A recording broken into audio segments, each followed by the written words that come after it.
You're listening to the Stoic Solutions Podcast, practical wisdom for everyday life inspired by the ancient tradition of Stoic philosophy from Greece and Rome. I'm your host, Justin Vacula. This is episode 93, Leah Goldrick on overcoming sickness. We talk about the current pandemic, how Leah recovered from the disease, and how Stoicism was helpful in her recovery. We recorded our conversation at the end of May during shelter in place in both New Jersey and Pennsylvania, the two states we're recording from. Please excuse the slight background noise on Leah's end as I wasn't able to edit all of it. I'm also avoiding the use of a certain virus starting with the letter C, at least in the episode description and title, because YouTube is demonetizing content. Find Leah's work at commonsenseethics.com, where you can read her blog posts, visit her YouTube channel, and find her on social media. Leah has also authored numerous pieces for modernstoicism.com dating back to 2016. Visit my website at stoicsolutionspodcast.com for past episodes and social media links. Support my efforts through Patreon to receive special perks, including having upcoming guests answer your questions, custom-made podcast episodes, and private one-on-one calls to discuss whatever you'd like. Visit my other podcast at hurdygurdytravel.com to learn how to make money, save money, and travel the world at next to no cost with credit card rewards, deals, and loyalty programs. On with today's episode.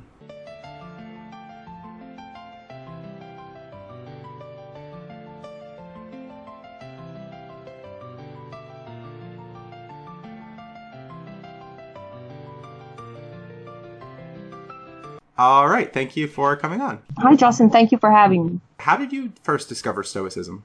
I think the first time I heard about it was when I was reading Nietzsche, like when I was in high school. I think Nietzsche was kind of a critic of the Stoics, actually. Yeah, but then it sort of lay dormant for 20 more years, or well, maybe 15 more years. And then I started getting into it again right around the time I launched my blog, I guess, so around 2013. I studied philosophy in college, like I got one of my BAs in philosophy, but I never really studied Stoicism, per se. But yeah, I don't know. I just kind of got back into it, as an adult, as the philosophy seemed helpful. Was there a particular appeal? So just like ancient philosophy in general, out of the Western, traditions, out of Western philosophy, really, like the only kind of thing that's sort of focused on sort of internal growth and, not just sort of analytic topics is ancient philosophy. So I guess there lies the appeal. And what we're mainly to talk about today is it very much came to use. There's some naysayers of philosophy. Oh, it's just academic. You're in an ivory tower, but how do you ever use it in real life? But for you, you've had quite the application as you became sick during this pandemic. So my husband was exposed to a coronavirus case at work. Like we later found that out right before the shutdown, like right before the lockdown. So right around the time that Trump declared state of emergency, I think March 13th. So I don't know. We didn't start showing any symptoms for like maybe a week after that. Then like my kids had pink eye, which is actually kind of a lesser known symptom of it, especially in kids. They kind of had a runny nose. They had a fever that sort of came and went once or twice. My son his symptoms were really mild. So he was actually the least sick out of all of us.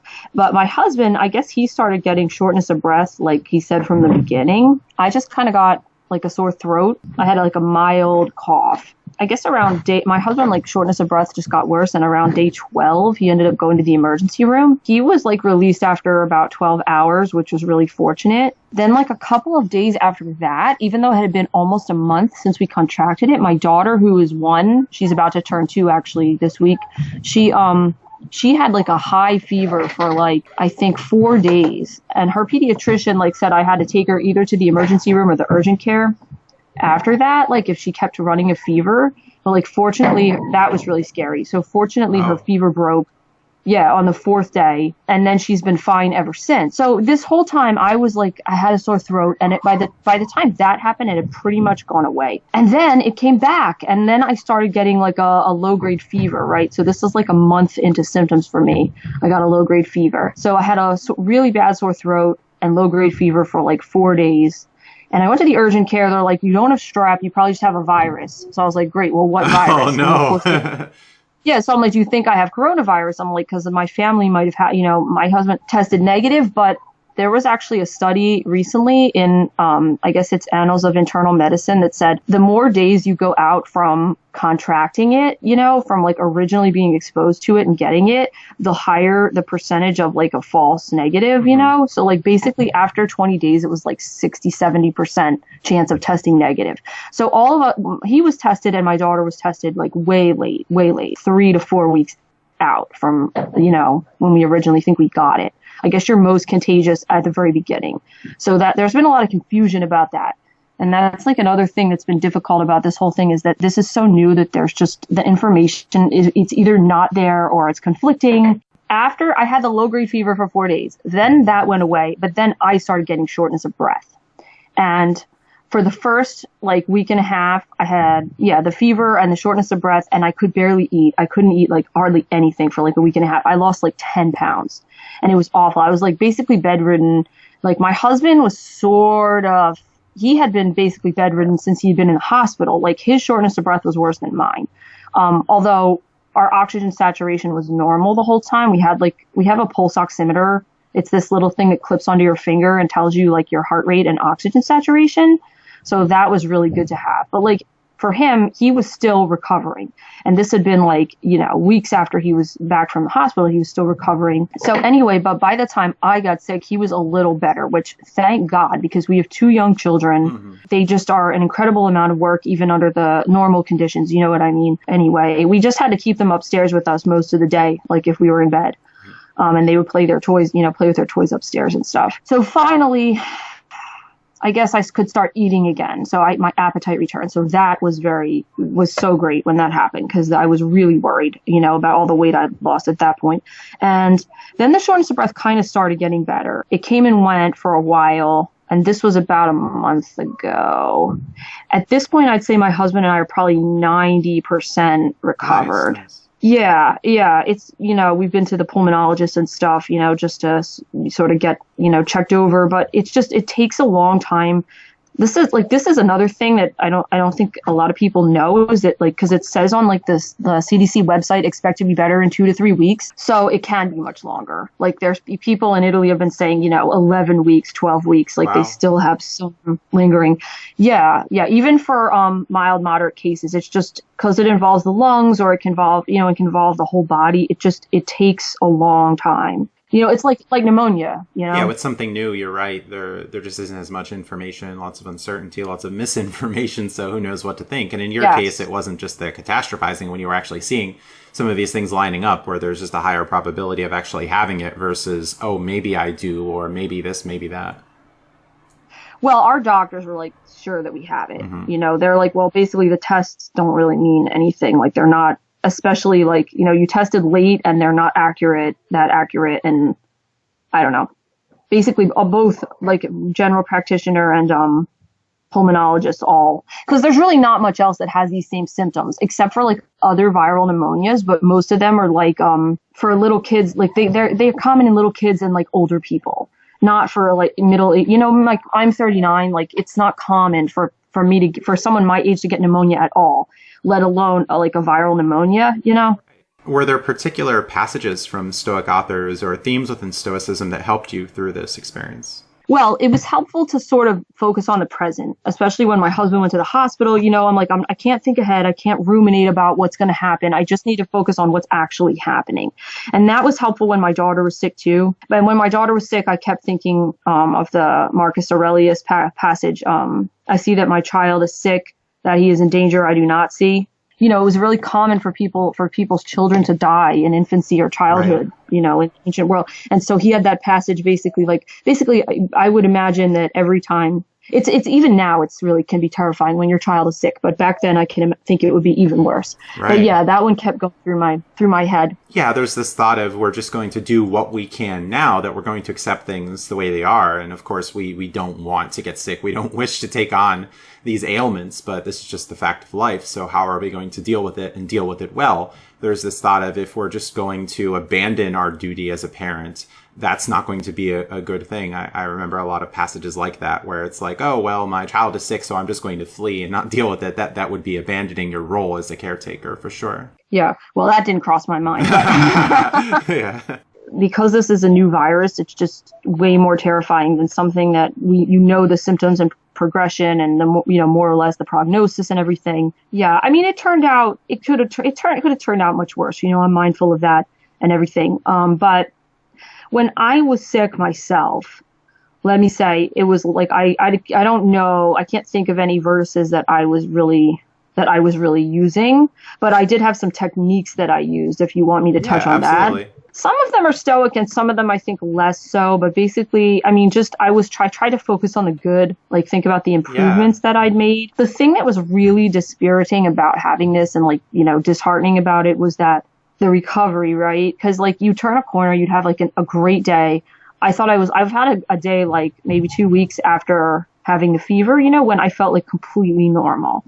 And maybe for 1 or 2 days, I felt completely normal. Oh, okay, I'm better. I've turned the corner. And this is something that people talk about a lot with this, with COVID, is that you think you're better, and then the symptoms are keep coming back. And so that is really difficult to deal with because you think that you're better and that you've turned the corner, and then you're not.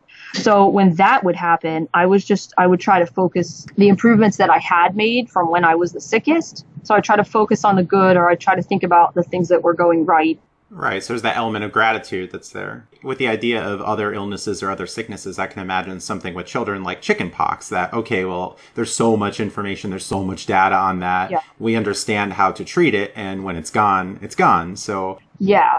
Yes, absolutely. One of the things that I tried to avoid was ruminating about, well, what does this mean? Does this mean that I'm coming down with a secondary infection? Or does this mean that, do you know what I mean? I tried to not ruminate. It was good to sort of be informed and have a plan, but you can easily go overboard with that. So I tried not to ruminate. I also try to think about how could it be worse. There's a lot of people who died from this, or who were in the ICU, or who had permanent organ damage or things like that.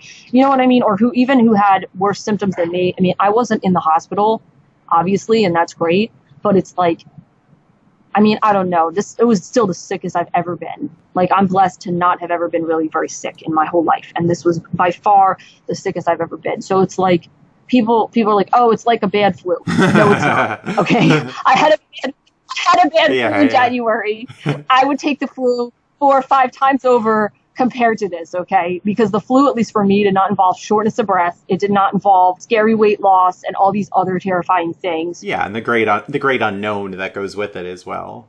Yeah. No, that alone was very hard. Yeah, it was also helpful to think that, this isn't going to last forever, and not, it's not permanent. There's a lot of talk within Stoicism of, okay, we may see a danger at the present. There may be a situation we don't like, but we know that we've gotten through those difficult times before, and things change. There's this element of change, progress, growth, and even being able to prevail. One passage from Seneca I really like, a lesson to be learned from the burning of lions, where a man has seen his community devastated, this great fire, but he looks to rebuild after this, that there was a temporary loss, but there is something to look forward in the future. What are you looking forward to? How are you rebuilding from this experience? It's a little harder now than normal just because of the, everything being shut down and kind of the general uncertainty that's kind of hanging over everything at the moment, I guess with what's going to happen with this. I don't know, I would say our lives are kind of austere anyway at the moment just because we have little kids. So it's not like even before this happened that we were always going out, doing fun things, like it is before you have kids or whatever. So it's already I would say I had to sort of focus on more simple pleasures, you know what I mean? Mm-hmm. Ever since I've had kids, so it's because it's a lot of hard work. We're trying to plan a vacation of some kind. I don't know. That would be nice to have that to look forward to. Right. Or maybe even something local like Atlantic City, if that reopens soon. We're recording here at the end of May, of course. So we're both not too far away from there, maybe about an hour and a half drive or so. Yeah. So something to look forward to, meaning that, okay, this shelter in place isn't going to be forever. Right. There's going to be an easing of the restrictions we're seeing here in Pennsylvania, that some counties are moving from red to yellow. That's the same thing happening for New Jersey. There's a temporary easing of things when it gets to be safer. Has this changed your thoughts at all about other people, social distancing, wearing a mask? What is that going to look like for you in weeks to come? Yeah, it just goes back to the sort of lack of information, which is really tough. Yeah, I've been wearing one when I go out, I've been wearing masks and stuff. I don't know, it's really hard to know exactly what to do, like whether you can invite relatives or whether you can do, I don't know, having had this, and until someone tells me I have immunity, I would actually probably be more apprehensive about getting it again, having experienced it once, than if I had not experienced it. I think I'm probably more cautious now than I would have been. Because like when you haven't had it, you're just like, whatever, and I guess there are people who are asymptomatic. That's another thing that's weird about this, is that some people become like deathly ill from it and other people have like no symptoms. It's just crazy, so. Yeah. Within Stoicism, there's this cosmopolitan concern that we're going to be concerned about other people, the world, and see everyone as one big community. So to just willy-nilly go out there would not be a good way to go. And I don't think that's the case really for anyone. Even some of the peaceful protesters we've been seeing, maybe not as much social distancing in all cases, but overall, I don't see any like perspectives of, let's just open everything and go ham with this. There's still that concern for others. So that's nice to see. Yeah, it would be good if there were more of that. It would be good if people were, I don't know. I was hoping that like sort of the pandemic would kind of lead to more like people, like more kind of unity, like politically, or, people would come together more. I was hoping that it felt like a very little bit of that at the beginning, but I don't know. It just hasn't happened. It's kind of frustrating. Yeah, it's turned into a political thing in many cases about a lot of the restrictions about what to do, and it's a strange thing. So this hasn't changed the nature of what often can be divisiveness in the country. Yeah, I was hoping that it would. Although maybe there are still the more local things that you can see, as we can focus on the negatives. True. We can see, okay, for a community to participate, and okay, I went to a grocery store the other day, and we see that the grocery store has made some modifications, that people are largely doing this distancing and working together and contributing and helping others. Maybe there are the cases out there where you say to an elderly neighbor, hey, I'll pick up some things for you at the grocery store so you don't have to go. Those little things that can happen. Businesses helping other people. Yeah. Some positives, perhaps. Can you talk more about gratitude? We've mentioned that a little bit. What have you seen coming out of this? Some other meditations or thoughts on gratitude? When I thought I was better, it was kind of just like a triumph, I just felt so great. I was just so glad it was over, and I was just grateful for every little thing. It was harder to maintain that sort of level of positivity once the recovery was dragging out, like 4 weeks, 5 weeks. It was harder to do that. But I have been trying to focus on everything that's going right, like in my life or in the world. I started like a gratitude journal. I used to think they were kind of trite, but I felt like I really needed it, just because it is so hard to stay positive with such a long recovery. Specific thoughts on gratitude. But yeah, I do try to just to be grateful for sort of simple things, that my family are okay, that we sort of came through this okay, that things could be much worse, or just little things like, I was able, for the longest time, I wasn't really able to get a grocery order in anywhere, and now that's changed. So now, because when we were sick, it was awful. I had to have a friend go grocery shop for us and stuff because we couldn't go out because we were in quarantine and stuff.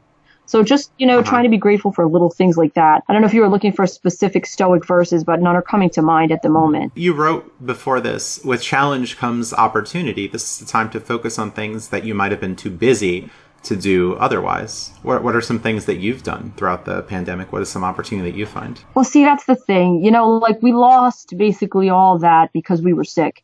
It's like, so except, however, I have been able to, within the last couple of weeks, do more. But, at the very least, we were able to spend a lot more time together as a family. So I'm trying to be grateful for that. But we were so sick that we didn't, what I mean? I could have been, if I had not been sick, I could have been productive with the time, but that didn't happen. Cause it was so bad I could barely go downstairs for a while, let alone, I could, and I did. It's just, I wasn't cooking. I wasn't doing, I had to do the bare minimum that me and my kids needed basically for a while. Yeah. You mentioned homeschooling. Has that been a part of this too? been able to do it in the last couple of weeks. So yes, there's that. Yeah, and we planted a garden the other day. It's really been in the last couple of weeks that I've actually been able to like live normally again. But yeah, we did do that. We gardened. I like to have my son do that with me. Masonius Rufus talks about, farming as a noble occupation. But yeah, I've always liked gardening, and I'm glad that I can still like do that at least, because it's I wouldn't call it exercise. It sort of is, but like I was able to do that with no problem. You can find a sense of purpose in it, right? You can involve others. It can be a family activities. Yes, exactly. So surely something to do. Yeah, no, I like involving my kids in it. So we did do that. Yeah, and a great time to catch up on some things, getting your financial stuff in order, maybe some physical cleaning, removing some things from your house or apartment, just catching up on to-do items. Because before this, I would hear people say, oh, I'm so busy, I can't find time for this or that. But with these extra 2 or 3 months, at least when, of course, you're in better health, it's quite the opportunity to catch up and do those things you've been neglecting.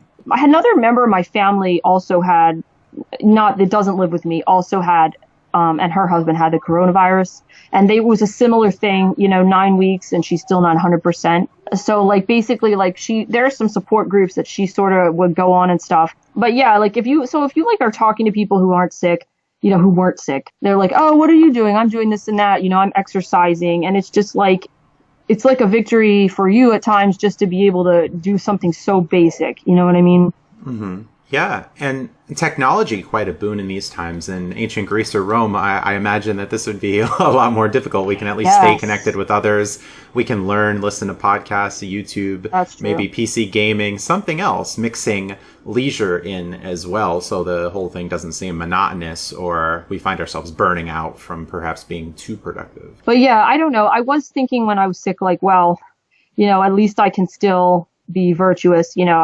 I can still like try not to get annoyed, with my kids or whatever, like that type of thing. Like I can still, you can still have a good life if you're a virtuous person. I don't know that I believe 100% sort of the Stoic view that basically all that is needed is virtue to live a good life.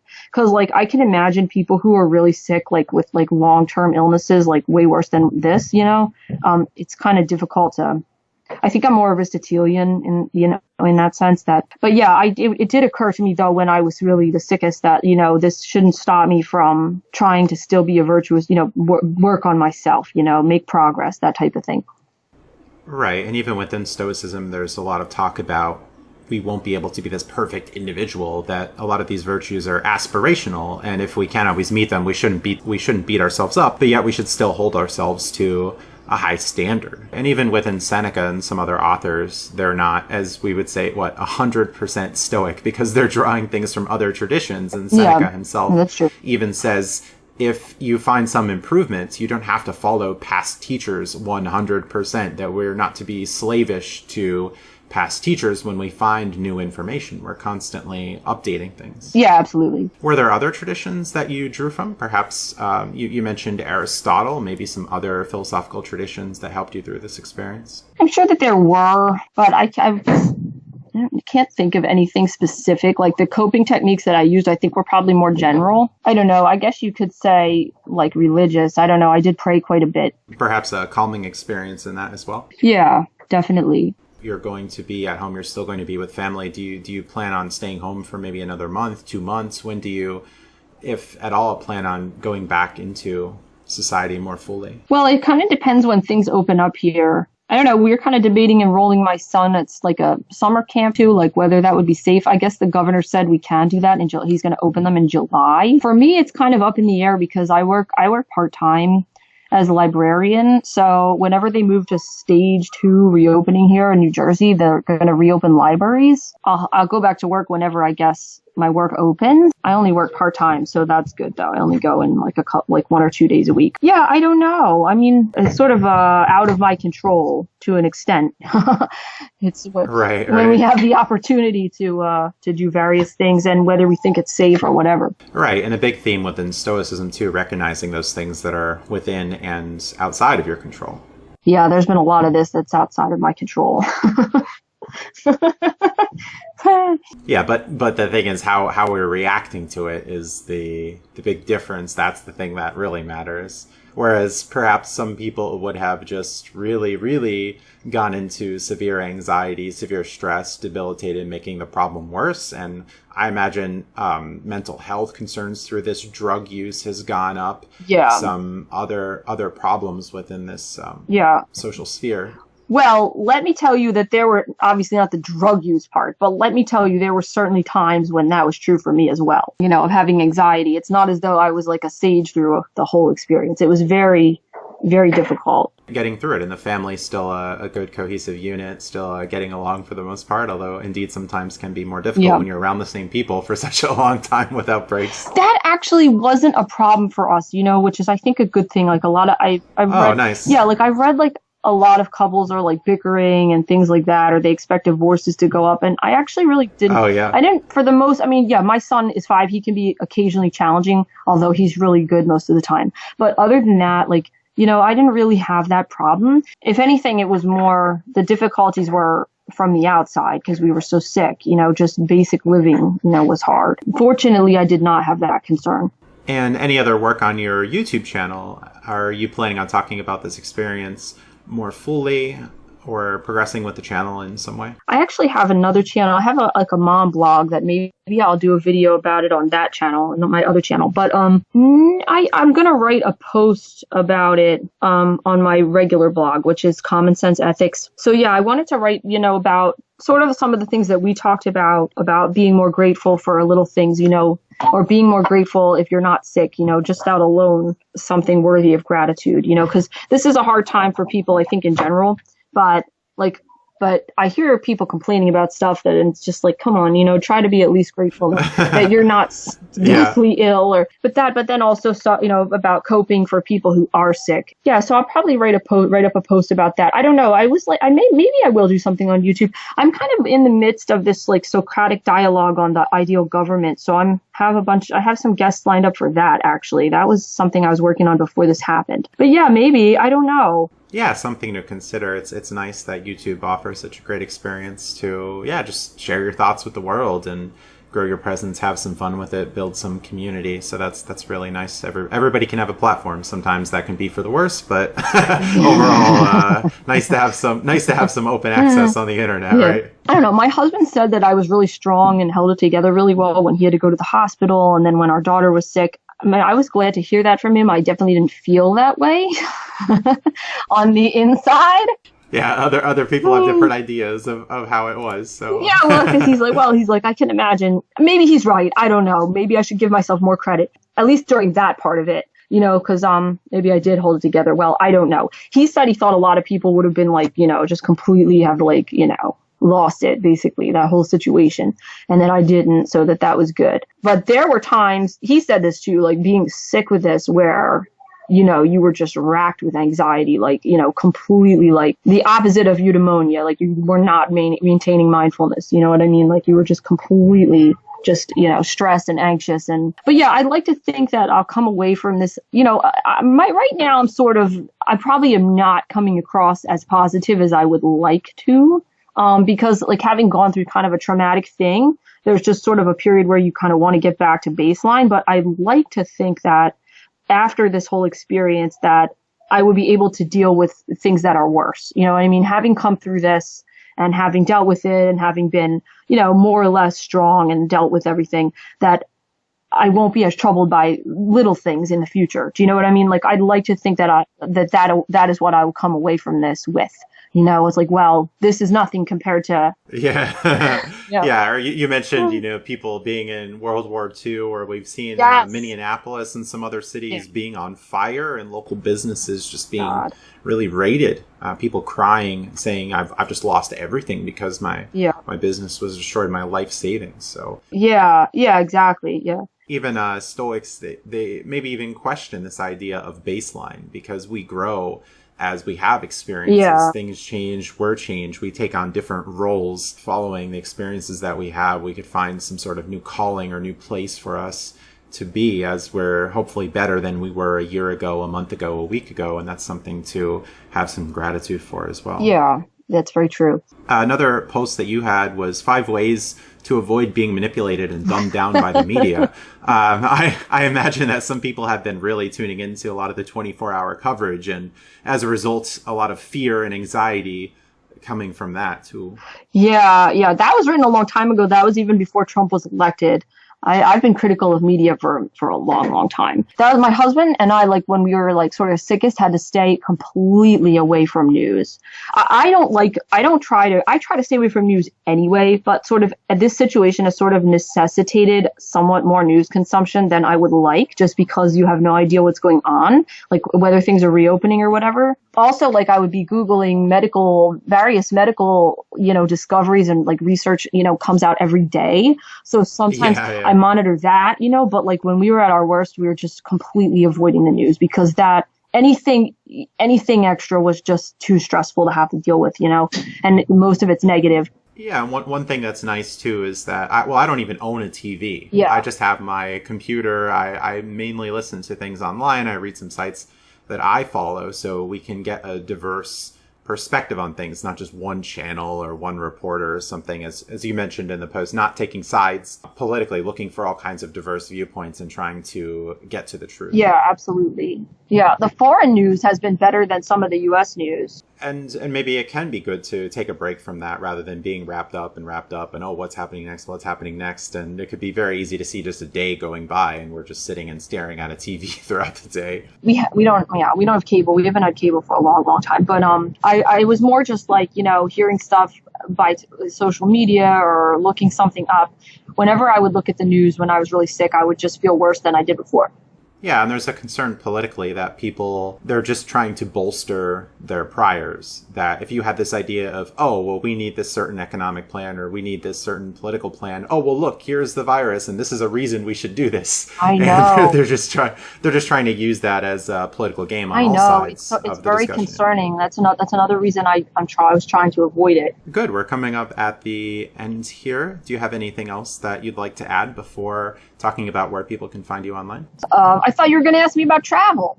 we touched on that earlier. No, I didn't get to finish. We could expand more. Oh, great. Yes. Well, we had to cancel our vacation, unfortunately, because we have an RV, so we usually take it up to Massachusetts and camp with family for several weeks, in the summer. But we had to cancel it because a lot of stuff's closed, and Massachusetts has they want you to quarantine for 14 days after you enter the state. So that wasn't going to happen. So I don't know. I guess this year we're probably just going to try to plan a local, camping locally, in New Jersey. We're going to take our RV someplace. So we'll probably try to do that. I don't know. I would when you talk about looking forward to stuff in the long term, I eventually want to go back to Greece when my kids are a little bit older, maybe in 2 years. Yeah, I was just there for Stoicon in 2019. Oh, cool. Yeah. So I got to attend that. I was hoping to go to the Canada event this year, but that was canceled. Oh, I didn't know. I hadn't. Yeah, I was wondering if it had been. We had been there twice, but it was quite a while ago now. I think it was 12 and 13 years ago we've been there. I don't know. I think it's kind of far away to go with small children, so maybe that won't work out, at least not so soon. But maybe then in 2 years is going to be our 10-year anniversary for our wedding. So maybe we'll be able to go to Scotland or Greece. I would love for that to happen. I hope that it does. And with younger children, you could take advantage perhaps of the lap infant, so you won't have to use additional points or pay for more seats on the plane. Not anymore, no. I think they have to be under 1 to do that. Oh, no. No. Anyway, on a flight that long, I wouldn't want a kicking, screaming toddler on my lap. Yeah, the flight to Greece for me was quite long. No, it's really long. That's something. Really long. Yeah, that's something I miss, but I also reflect on Stoicism, talking about the idea of preferred indifference, that there are these things that we would like to have that can increase our pleasure or our quality of life in some way, but they aren't absolutely necessary. Try having kids. You'll lose most of your preferred indifference. I already had lost most of my preferred indifference before coronavirus, and coronavirus took out a lot of the others that were left. Yeah, Epictetus has some funny passages talking about little squeakers and some of the challenges that can come with having kids there, yeah. But some positives too, that's for sure. Not all bad, not all good. Good. All right. And how can people find you online? Well, I mentioned before, my website is commonsenseethics.com. I also have a parenting blog. I wouldn't say it's not overtly philosophical, but I try to make it thoughtful. That's commonsensmother.com. And then I also have a YouTube channel for Common Sense Ethics. So you can just search Common Sense Ethics on YouTube. Nice. Awesome that you got those names too. I imagine that there would be a demand for those URLs. Well, I've had the one for quite a while. So my one blog is long established, but the other one actually just launched in January, the parenting blog. Nice. And on your YouTube channel, you've had Greg Sadler, you've had some other people within the Stoic community? Yeah. I would have liked to have done more of that, but we had a baby like 2 years ago, and so that's a lot more work. And so it's put a damper on YouTube. But yeah, I'm getting back into it. I'm doing this like Socratic dialogue, which is really fun, in which we try to discuss things in, a Socratic way, in a reasonable way, like discuss political issues and political philosophy without the irrationality that you see so much.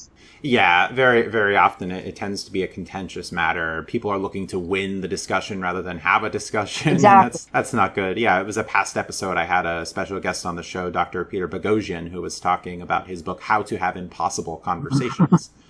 So that was a good thing that people can listen to from the past.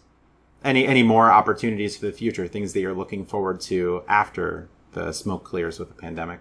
I don't know. I mean, yeah, besides travel, I don't know, not really. I'm sure there's plenty of things, but... Maybe concerts, maybe some local groups or gatherings. Yeah, local groups and gatherings, that would be nice. Something like that would be nice.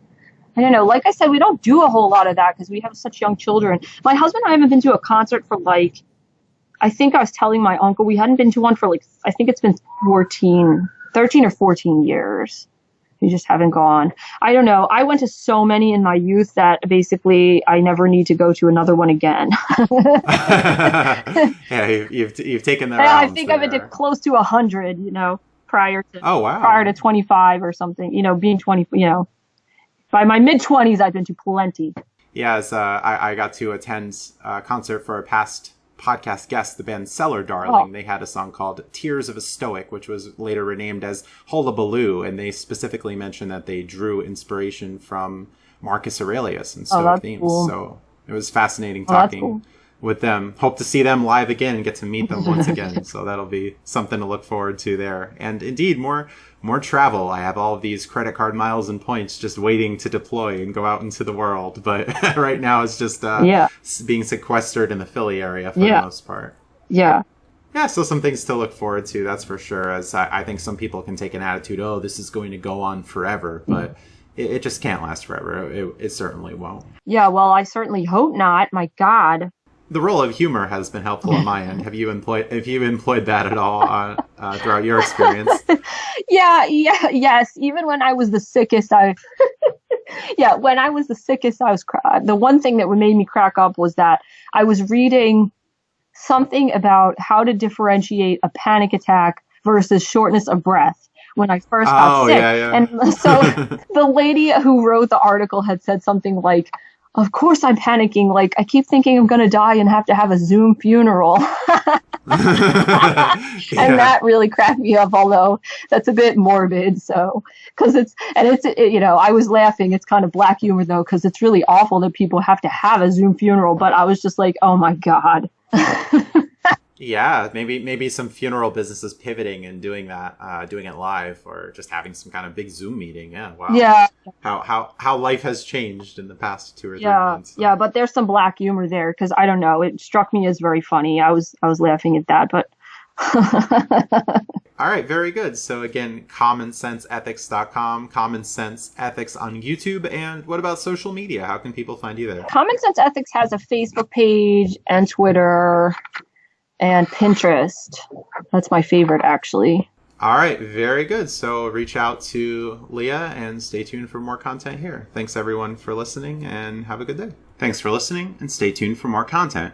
Visit my website at stoicsolutionspodcast.com for past episodes and social media links. Support my efforts through Patreon to receive special perks, including having upcoming guests answer your questions, custom-made podcast episodes, and private one-on-one calls to discuss whatever you'd like. Visit my other podcast at hurdygurdytravel.com to learn how to make money, save money, and travel the world at next to no cost with credit card rewards, deals, and loyalty programs. Podcast music, used with permission, is brought to you by Phil Giordano's symphonic metal group, Fairyland, from their album Score to a New Beginning. John Bartman offered free consultation and audio edits for episodes 51 through 63. Thanks to generous patrons and fans of this podcast who help support my work. Have a great day.